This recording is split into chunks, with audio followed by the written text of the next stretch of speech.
Hey everyone, and welcome to the channel. My name is Ash, and I'm here with a review of The Sin on the Nintendo Switch system. Now, this was released onto the Nintendo eShop on the 9th of June 2023, developed by Babanura and published by Valkyrie Initiative, who were kind enough to send me a copy of the game for this review, so big thank you to them for that.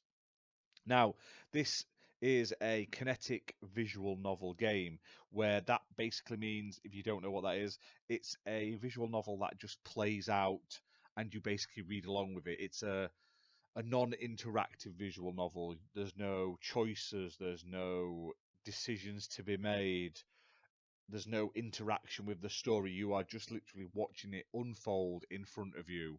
Now, you can read through it and skip along by pressing the A button, or you can skip it, or you can just stick it on auto. And once I realised this was a kinetic visual novel with no choice, I just left it on auto, and it just sort of plays it out in front of you at a readable rate. Now, the story is a darkly, more depressing sort of plot compared to a lot of other visual novels out there. It's not more like bright and colourful anime or relationship based in terms of like getting together with someone or anything like that. It's basically about a Russian family who are going to visit their grandma, who's like getting on in age. She's on a deathbed and stuff like that. She lives in this sort of remote village. The dad's a bit abusive to the mother and the kids. He's not a very nice guy.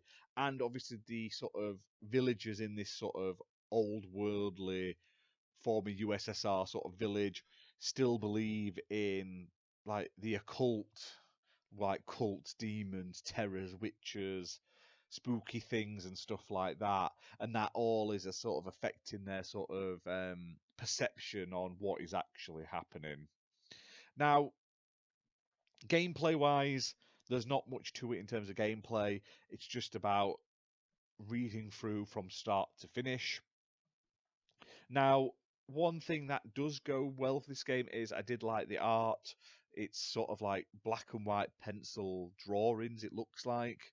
And the music, like the background music, is the highlight here. So the music really sets the tone, the darkness, the spooky eeriness of it all, and stuff like that. And that with the images work really well. Now, plot wise, the game isn't really um, translated well. It was originally released in Russian. It's been translated to English, but at times it is rather it feels like they've one-to-one translated it, literally translated the text and not translated it into a way that makes much sense. So some of the sentences kind of don't fit together or make much sense. You just have to sort of figure it out as you go, which is a shame. Like, this apparently came out a couple of years ago on PC.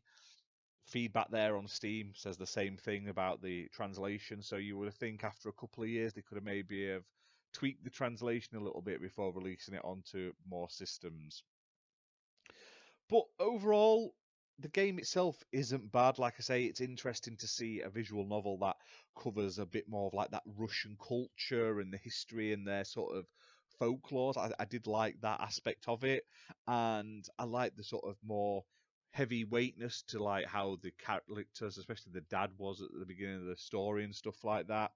And like I say, the art and the sound are the highlight here. The sound itself is like takes it up a notch. I wouldn't rate it as highly if the soundtrack wasn't as good, giving you those vibes or anything like that.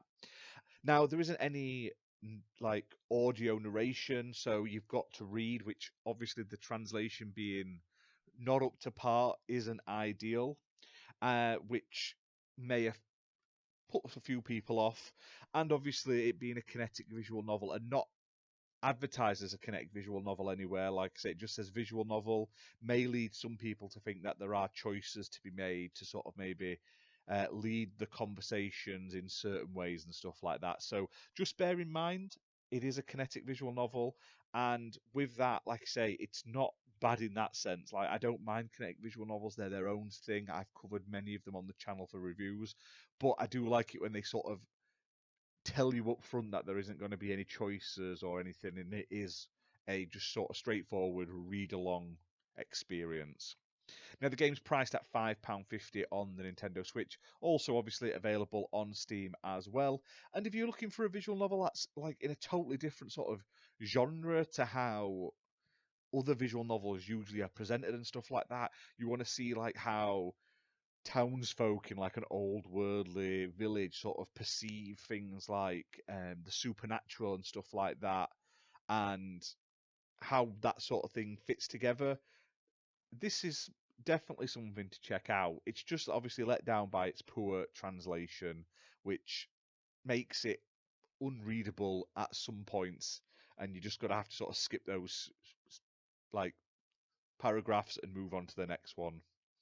But check it out. Like I say, it's available right now, available on the Nintendo eShop. Hit that like button, hit subscribe, and we'll see you soon for more content, guys.